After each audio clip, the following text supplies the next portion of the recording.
All right, it is 2:30. It's time to get the show on the road.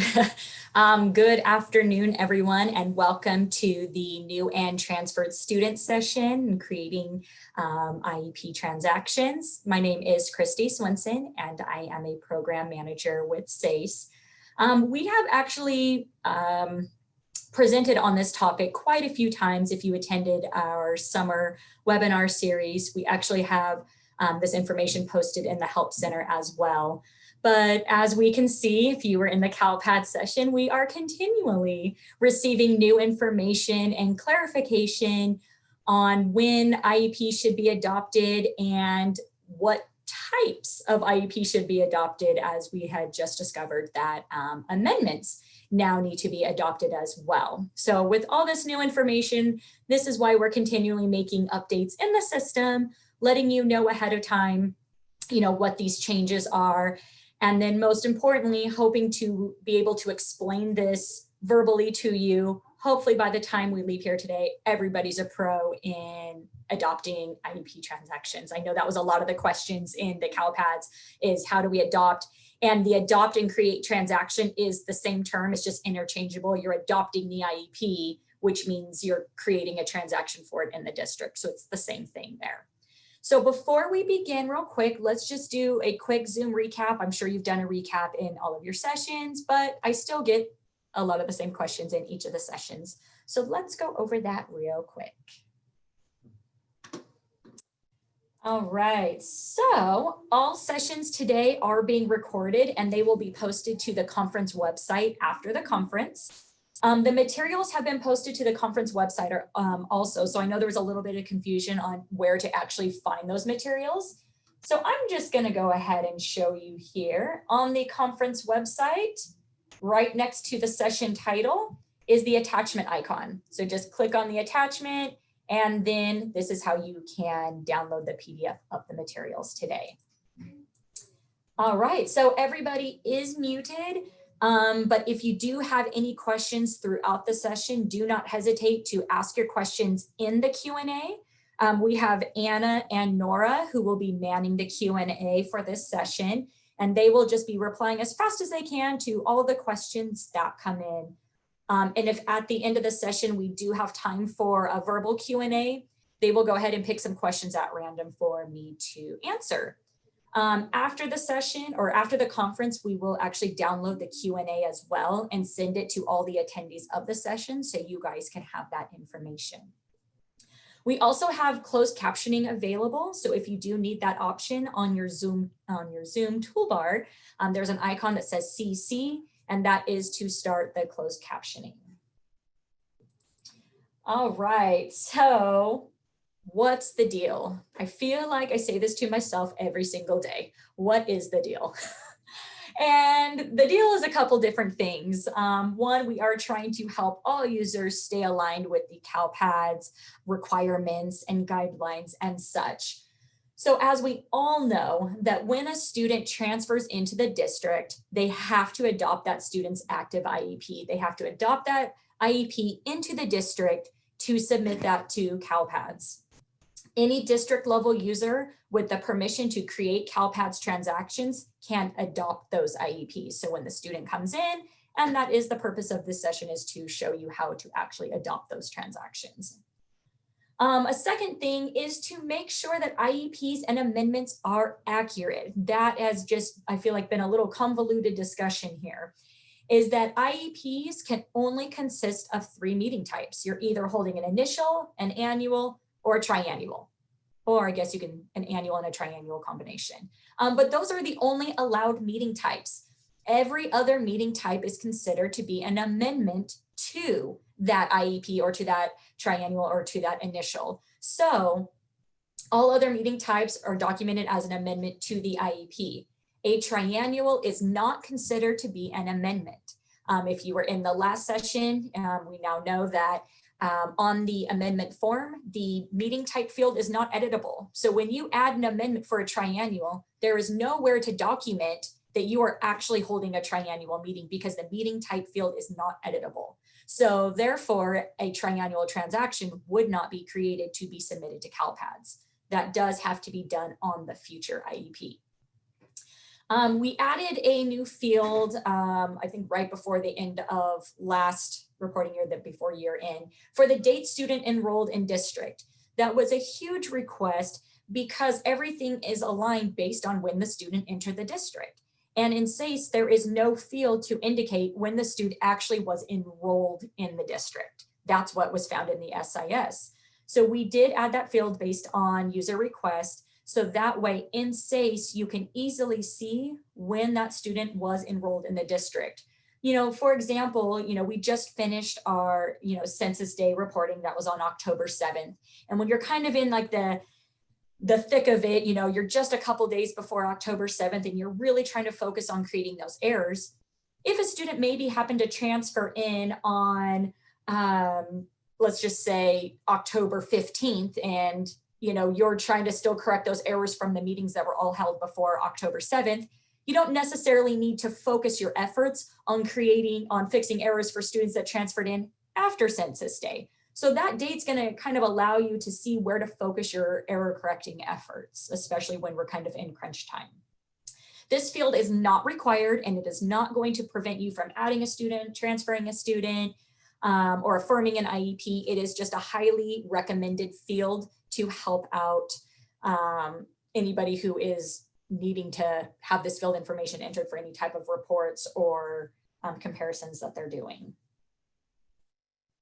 So for the bulk upload enrollment date, if you use our nightly integration feature, definitely recommend to have this field included. So that way the date the student was enrolled that's in the SIS can just automatically update SACE every single night. When you re-enroll at the beginning of the next school year, all that data will just go right into SACE.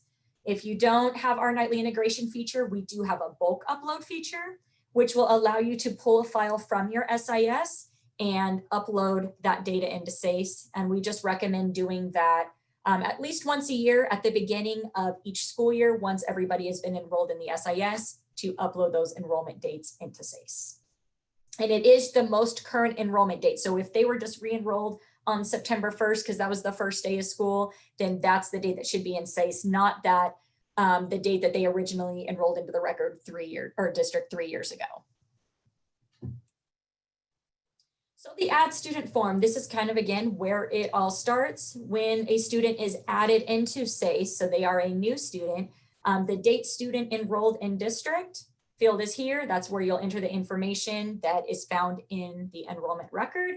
If you don't happen to have this information at the time, sometimes students are added into SACE before they're actually enrolled into the district. That is okay. It's not going to prevent you from adding the student record. If that is that new record that is added, this at this point is when you're receiving your parent consent, you're adding the record into SACE, and there are a few things that need to be done. So once you get that parent consent date, you have to update the meeting type to 30 for pending initial evaluation and plan type 300 for pending initial evaluation. This is what tells SACE that this student is pending an initial evaluation. And to create that pending transactions, as CalPADS has stated, do not wait to upload your pending transactions. But if you're not telling SACE that this student is pending an initial evaluation, then there's no way for us to create that transaction for you. So it is really important to select plan type, meeting type 30, plan type 300. At the same time, that is when you need to be requesting the SSID number through the SIS to make sure that that has been established. And of course, that the student is enrolled in the district so you don't get any of the GRO5 errors. Again, once this is all selected, we will create that pending transaction for you. If the student is being transferred in from another district, on the request transfer page is where you can select the date the student enrolled in the district. Again, if you have that information, this is when it should be entered. If for some reason the student hasn't enrolled yet, but you are requesting their record, then it is not required to request the record. All right, so processing the transfer, we just requested the record from District A. So now District A is going to release that record. So in your students transferring out of district notice, this is where you are going to click on the process transfer icon. You are going to be directed to the CalPADS student page. to correct any errors, and then you're going to click the complete transfer button. At this point, there's going to be a couple validations that are going to run. One, we're going to make sure that you do not have an unaffirmed amendment. If you have an unaffirmed amendment, you will not be able to release the record. The amendment either has to be affirmed or deleted if it wasn't actually held. Sometimes people think they're going to hold an amendment, so they add one, but never actually did anything with it. So then at that point, it could be deleted. If the student has an unaffirmed IEP, you are going to get a warning notice saying, hey, an IEP has been held, basically indicating because the future IEP date has been updated, and to alert you that if this meeting was held, you need to affirm it before the student record is released. And then if it wasn't held, well, then you can just continue. Maybe you just started prepping for the meeting or something like that. The last validation that will run is the newest validation to verify that there is a CalPADS reportable transaction in the district for the student. If the student is enrolled in the SIS, is flagged as special ed, is on an IEP, you have to submit a SPED transaction for them. So sometimes I know it is quick, a student may transfer in and then just a few days and the student transfers out. You may have not done anything, but if the student was enrolled and they did have an active IEP, you still have to adopt that transaction before you can release the record, because otherwise you'll get the CERT 132 error for no SPED transaction for the student. All right, so again, if there was that no transaction, then you can go to the student's most recent IEP, click the preview transaction link. You will only see this section if you have the ability to create IEP transactions. You'll click on the preview transaction link and then click on the adopt create transaction button. That will put the IEP transaction in the district, and then you can release the record. This is the fun one. This is where we spend most of our time. So, okay, District A has now released the record. The student is in District B. So now District B has some things to do. We know that when the student transferred in, we need to adopt that student's most recent IEP. And I'll say through our summer series, our scenarios kind of changed a little bit. We got a lot of feedback, we got a lot of scenarios, and again, based on CalPADS information, process was slightly revised. So when a student transfers into the district with an active IEP, whether you're doing a 30-day or not, because a 30-day is only required if they're transferring from outside of the SELPA, but if you will be doing an intern placement or a 30-day as well, this particular process is the same. So if a student transfers in with an active IEP, you are just going to adopt it. That is their active IEP. Whether you're going to do an amendment or not, the same active IEP has to be adopted. So that is just the same process. So you'll go to click on the view current icon. And then again, just like we saw, click on the preview transaction link and click the adopt create button. This is where the change has occurred, as I have noted as in new info. So with triannuals, if the student transferred in and their current IEP, their most recent record is a 40 only, it is just a triannual, then you can adopt that. However, you must adopt their annual IEP. So that means that if their current IEP is a triannual, you can adopt that, click the preview link, adopt that transaction. But then you will also need to go to their last annual IEP, and you will need to adopt that as well, because with the direction that CalPADS is going with things that can and cannot be tied to a triannual, such as an exit. So if a student transfers in to the district and their last IEP was a triannual and that's all that's adopted, if that student exits, we tie that exit to their last annual transaction, their last annual IEP. But if that wasn't adopted, there's nowhere for us to tie that exit to so that it can be submitted to CalPADS. So that's why it's important that their annual has to be adopted as well. So that way, again, if the student happens to exit before their next annual meeting, that we can tie that exit information to that annual transaction. That's the only new information for that. So again, if the student's active IEP is in SACE and an interim or 30-day will be held, Same process. You're going to just adopt that active IEP so that way you can do an amendment to that IEP and not get the 438 error for not having a baseline transaction for that amendment. If the student's active IEP is not in SACE, so say the student just transferred in from a non-SACE district or out of state where they have 2 years worth of IEPs that are not in SACE. That is when we are going to complete that initial CalPADS Affirm process to document that student's active IEP in SACE. That will create the IEP transaction for the district. And then that will allow the provider to add an amendment to that IEP for their 30-day placement or their 30-day or intern placement or 30-day review. If the student transferred in and they were previously exited or DNQ'd in the previous district, then this is considered an initial evaluation. This one's easy. You just click the student record icon and update the referral information and be sure to select meeting type 30 and plan type 300 to indicate that they are pending a new initial evaluation. All right, so again, when we click on that view current icon, that's going to take us to the student's current IEP. This is where we're really going to want to take a look at the meeting type of this meeting. So if this is an annual and a triannual, perfect. Once you adopt, we're going to create a transaction for the annual and the triannual. You don't need to do anything else. If this is just a triannual, that's when you can adopt this, but you do have to go back to their last IEP and adopt that as well.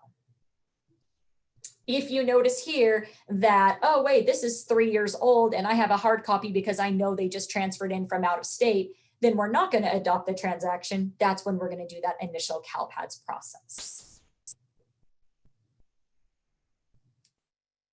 All right, so once you click on that preview link, if again, this information is active as well, then you're just going to click on the Adopt Create Transaction button. And as I said, if it was an annual and a triannual, then 2 separate transactions will be created.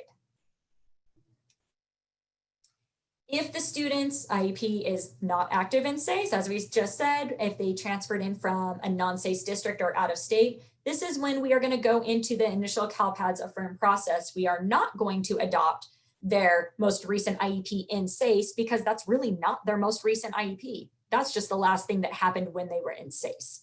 So we need to document their last IEP in the system. And this is only, again, just to establish that IEP in SACE. This is just to enter the CalPADS in required information. You don't need to rewrite their entire IEP into SACE for this particular purpose. So to start that initial CalPADS Affirm process, you're going to go to the student records, the CalPADS student page, and you're going to click on error check, kind of see what errors currently exist for the student. But then you're going to update those fields based on the hard copy IEP that you have for the student. Everything should reflect their active IEP information, regardless if you're going to make a change afterwards. So that should be, again, that current information. Then, after you are error-free on the student record, you're just going to click up at the top of the student record where it says Quick Links and click on Future IEP. This is where you're going to go to the information eligibility form and just verify that everything is correct. You're going to verify that the meeting date is correct, even though you did enter that onto the student record. You're going to verify that the meeting types are correct, even though you entered that onto the student record. And most importantly, that your next and last annual and eval date fields are correct. So that way the homepage notice can be populated come their next annual or their next eval. And then we're going to navigate to the services form. Of course, we have to make sure that the services on the service grid match the services that the student's currently receiving. Because again, if they had a previous SACE record and that's what was requested, there might be services that are 3 years old that, you know, again, do not apply to the student any longer. So in that case, if these services are old and the student's not receiving them, then you can simply just click the discontinue service button. Just put any end date so that you can delete it off the service grid because that service is not needed. That does not apply to the student's IEP. So then you would add the services that the student is currently receiving, the services that are on that hard copy IEP, And those should be the only services that are listed on the service grid. And then you would affirm. So that's it. We're just making sure that those CalPADS information and services and dates are all correct for CalPADS reporting purposes. So you'll click the affirm button.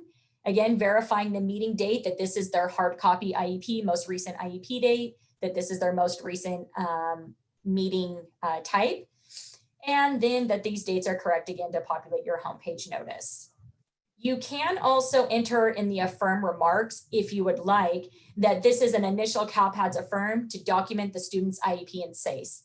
That way it's just crystal clear. If anybody happens to go to the current IEP and is like, oh, when was this created? I don't see any forms selected, that they can just see right in the comment here, oh, okay, this is an initial CalPADS affirm. That makes sense. So then from there, it'll just run through the error check. You shouldn't have any errors because you already corrected them. And then you are not going to select any forms because you didn't hold a meeting. This is just documenting that CalPADS information. So you do not select any forms. And then you just click the submit button. All right, so once that's been affirmed, now that becomes the current IEP. And from here is where you can add that hard copy as an attachment to the IEP. You can add any comments as needed. As you can see here on that purpose, you can add, that's where it pulls in that purpose, that the affirm remarks. So you can see that right from that current IEP. So again, where you can attach the hard copy and add any additional comments if needed. I know we usually normally get a lot of questions after this, and it's weird not to pause to ask for any questions, but again, we will have time for the Q&A.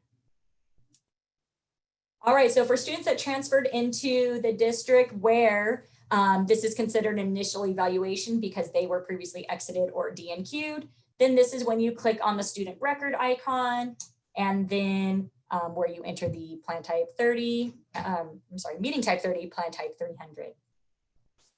For bulk transfers, so when a student transfer or when a bulk transfer is initiated from one district to another district within the same CELBA, when that district is, or when that bulk transfer is accepted by the new district, we will automatically create, and I guess you could say adopt or create that last transaction for the student and place it in the new district.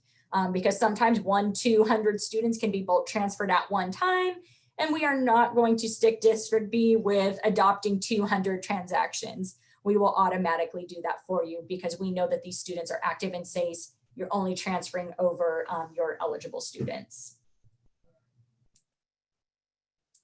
All right, with exits. So if a student is being exited from special education, and an IEP transaction must exist for the student. So this is for your exits, not necessarily your transfers.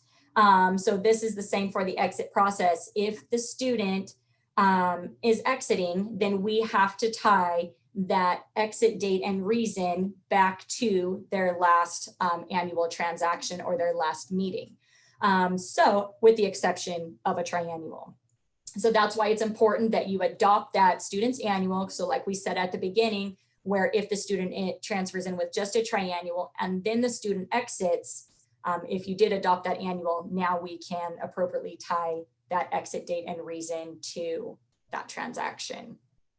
And I do see a lot of questions in here. So I do want to, I know this is like a new process, or it's not a new process, but to explain it with adopting transactions and combining it with the initial CalPADS affirm. I know it is a lot to kind of take in at once. So Anna or Laura, do you have any questions that I could answer right now before we go on?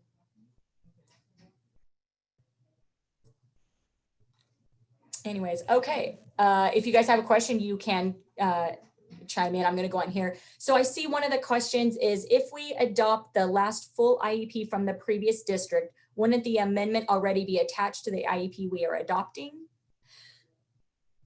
I want to make sure I just understand your Oh, because I think you have full in all caps. So if you're adopting me, this is where we just got that recent information from CalPADS if you're referring to the amendment as well. So it's always been stated that when the student comes in, that you are adopting their IEP. There was never a case of adopting amendments. You were just adopting that IEP transaction from the previous district.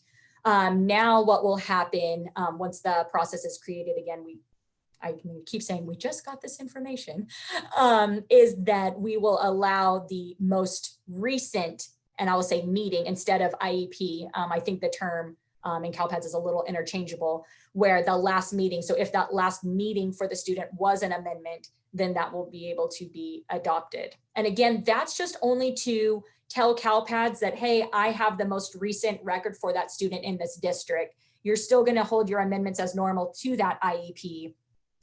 This is just, again, showing CalPADS that you have that most recent information in your district. For CalPADS transactional reporting, can a student have eligibility changed in an amendment, or for any change in eligibility, do you have to call it a triennial? Now, eligibility, do you feel that they are not exits? Now with that one, that might be a little gray area. Sometimes just during an annual is just, maybe they're a speech only student and they just don't need speech services anymore. And now they're just exited, returning back to regular education. If a full assessment is held and during that full assessment that it's determined that a student doesn't qualify, that's kind of really considered your triennial. So for maybe a little specification on that, you can either reach out to the help desk or maybe contact CalPADS in that particular situation. But I know students are exited during annuals in certain instances.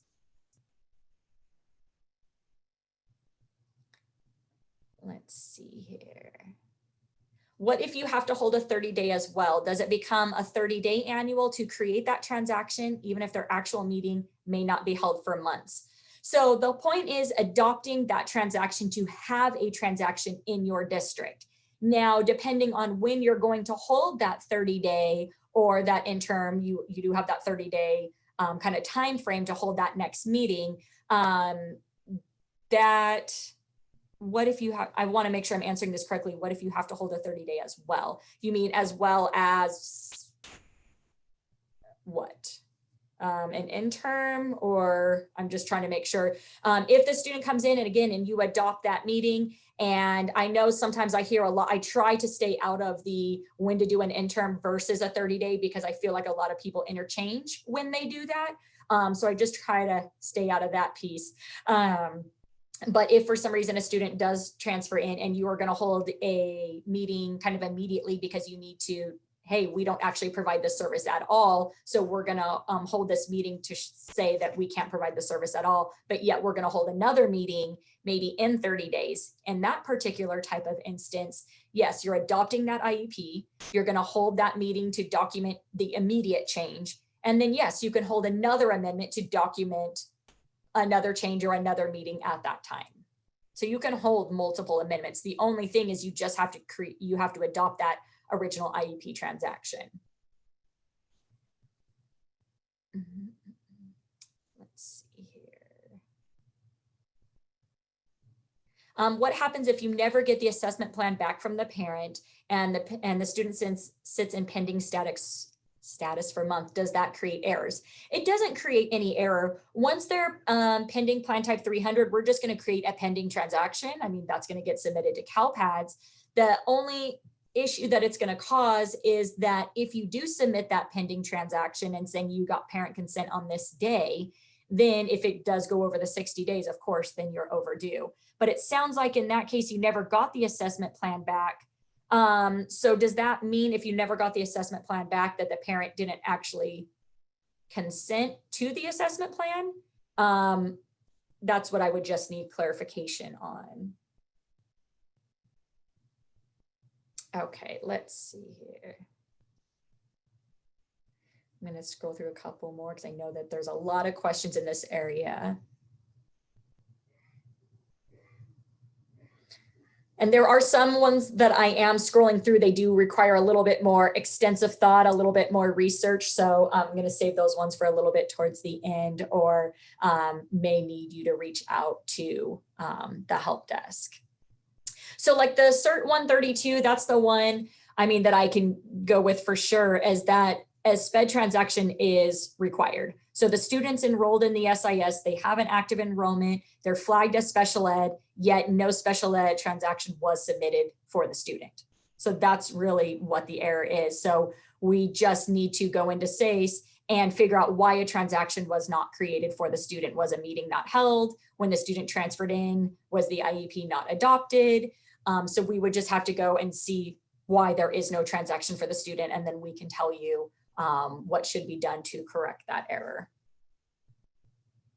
Okay, give me 1 second.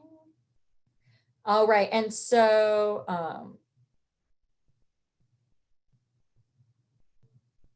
okay, let's go in here in the Q&A. Let me scroll down a little bit more.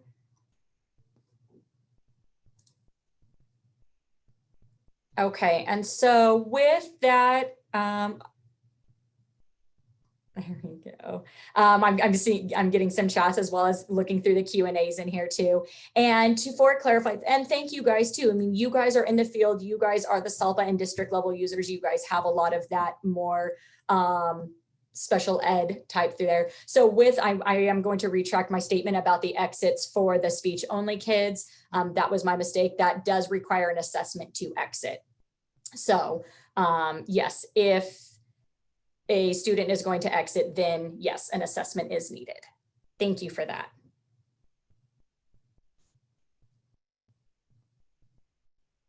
All right, so is there a report to that we can run to find out if there are any annuals that need to be adopted due to having been created on a try?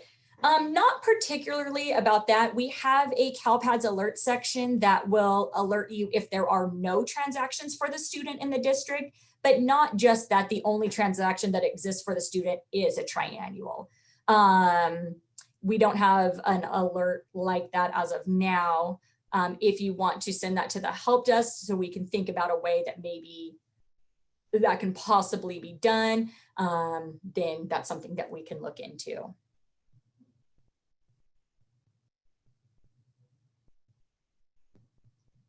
Okay, so what if the IEP came in as an exit? So if the student was exited in the previous district, then when they transfer into your district, it would be assumed that it would be a new initial evaluation, correct? They were exited from special education, they are being re-referred. Is that maybe what the question is, if a student came in as an exit IEP?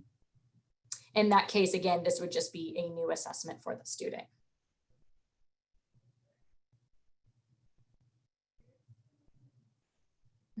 Okay, so does the interim on the future create that transaction and then you don't have to adopt, or SELPA does an interim on transferring in and then a 30-day review?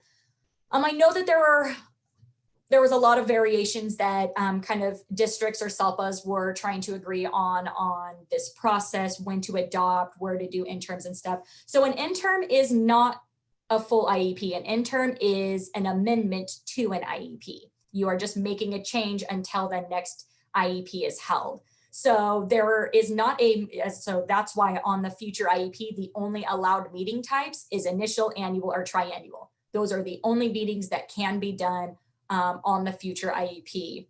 So kind of depending on what the exact process is about doing an interim on the future, the interim on the future would then have to document the last information, and then we'll include the new information for the interim and then affirm. So it would be a mix of old and new information together.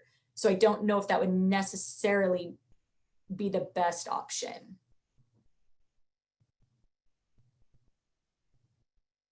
What if we don't have all of the information from the out-of-state IEP to create the transaction? Well, that is a little bit difficult. You know, you have to create that IEP transaction. If the student, once the student's enrolled in your district, that's it. CalPADS is expecting a transaction. If you don't have all that information from out of state, that's probably when I would reach out to CalPads and say, hey, this is what I do have. I don't know how to move forward to create a transaction or to put the IEP into the system to kind of get you the data that you need. That's probably what I would do in that instance. We have numerous students that we need to adopt a transaction, but when we go to the page, we get a transaction already exists. The adopt transaction button is not available. That means that that transaction already exists in the district. So if you go to adopt a transaction, if there's already a transaction that has the same meeting date and meeting type, we're not going to allow you to adopt it basically to create a duplicate transaction. That's stating that that transaction already exists. So you would not need to adopt that transaction.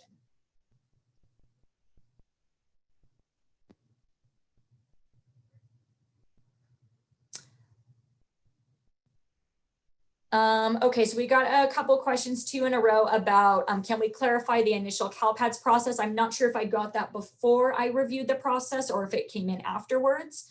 Then the next question after that is, this is the first I've heard of the initial CalPads process for a student that moved in from out of state. Can we hear more about how to do that? So I did just go over that process. That information is also in the Help Center. So in the Help Center under training materials, you'll be able to find the initial CalPads Affirm process that will go over the information that we just covered. All right. So with a couple of these with the future IEP, oh gosh, 6-8 months ago, maybe when this first kind of process came out about adopting IEPs and kind of how to do that, there was a very short period of time where it was thought that the best practice would be to just do it all on the future IEP and just kind of, I guess you would say, reaffirm it with that information. And that really that did not end up being the best process. The best process is when the student transfers in, you're just easy. Adopt that IEP, it's done. That is the student's active IEP, you adopt it. Your amendment or your interim placement should be an amendment to that student's IEP. Interim placements have always been considered an amendment to an IEP.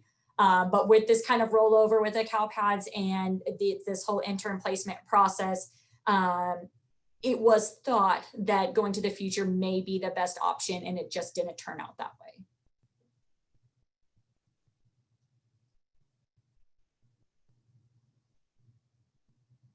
Yeah, so I don't understand how they amend an IEP that is not in SACE. They don't have to re-enter the entire IEP if they came in from a non-SACE IEP before they amend. So that with that initial CalPads, that is only entering, yes, you cannot amend an IEP that's not in SACE. That is the point of the initial CalPads Affirm, to get that IEP into SACE. And it's just a simple CalPads Affirm. They don't need to go in and add in all of the IEP information if they don't want to. They just go into the future IEP, document that information based on that hard copy to Affirm. Now you have an IEP in the system. Now you can add an amendment to that for, again, any amendments that are needed. I mean, if they're not in SACE at all, I mean, a student record would have to be added. So if they're not at SACE at all and they transferred in, a student record would be added, and then you would use that initial CalPads Affirm process.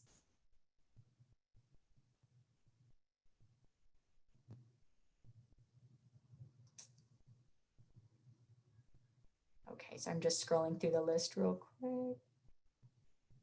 Another one, when do you need to transcribe the whole IEP? And that is, as I say, that is maybe up to a local.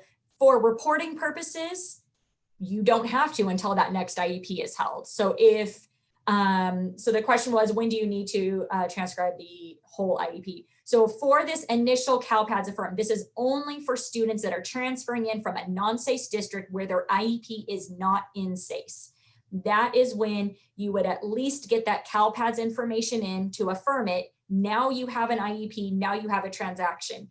Now, when do you need to enter the rest of the information? I guess if you don't, there's no error. Just come your next IEP, you're going to have to enter in all of the information. So that's just really up to you, or maybe a district policy on when the rest of the IEP information needs to be entered.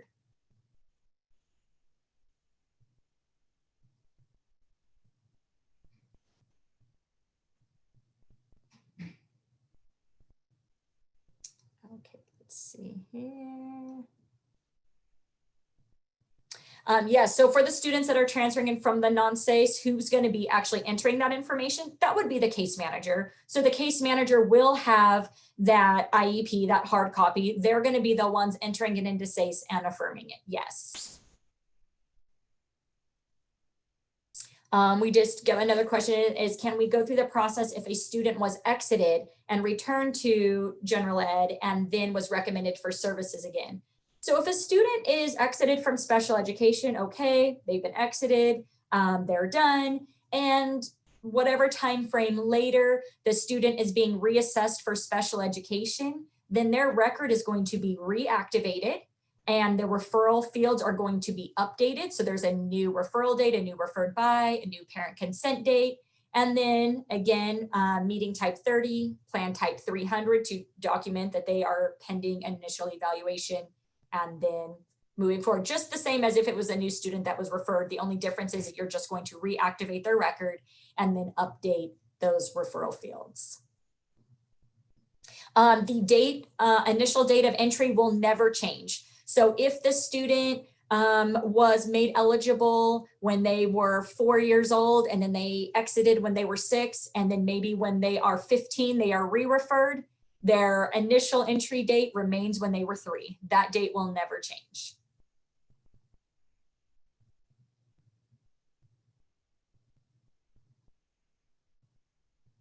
All right, just trying to keep a little eye on time here.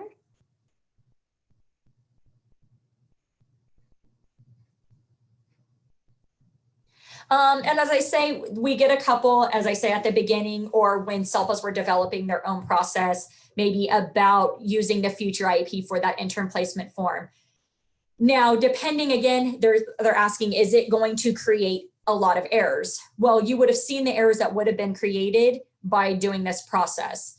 So if the hard part about this is that it just gets too convoluted. And not that if you go to the future IEP and it's documented correctly, is it going to create this grand CalPADS error? Probably not necessarily, but it also doesn't document it maybe correctly. And when everybody's kind of doing a different process, it makes it a little bit confusing. And as we say, an interim has always been an amendment to the current IEP. And so now, as I say, we kind of navigated that way to go to the future IEP for a little time frame. And then when we kind of realized what was happening and what users were doing, because not everybody does it correctly. So what was happening is they were going to the future IEP, the information eligibility form, but they were updating the IEP date to the date that they were holding the intern. So then now that really didn't match that hard copy or that intern placement, because an intern placement has an IEP date of the original meeting. So when the IEP date was being updated, it was taking things out of sync and they were selecting things or deselecting things that they shouldn't have. And that's what caused errors. If they were updating the IEP date to an incorrect date or to that intern placement meeting date, which shouldn't do, because the IEP date should remain that current IEP date. So just things like that were happening and causing errors. And so that's why I say with this more streamlined, any student who transfers in, if they have an IEP, an active IEP in SACE, you just adopt it. It's one process, whether you're doing an interim or not, you just adopt. And then if you have to do an interim, now you do an amendment. And it's just pretty much cut and dry that way.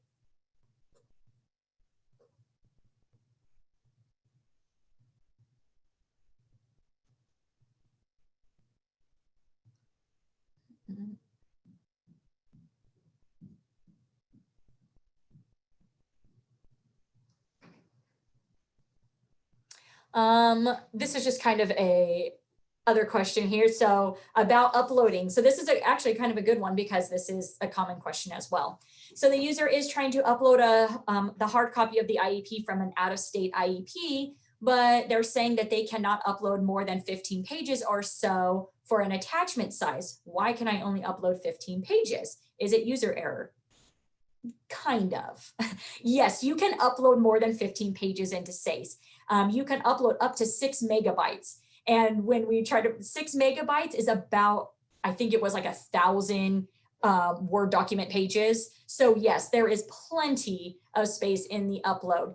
Now, what may be happening is if you are scanning in those documents, maybe the scanner, I mean, everything is so high definition, you're probably scanning it in 3D, is that the resolution of that scan is probably super high, which is making the file size extremely large. So make sure just when you scan in the hard copy that you're using it like on a just a lower resolution, or I think there's one that says like web resolution. So that way it just, it lowers that file size.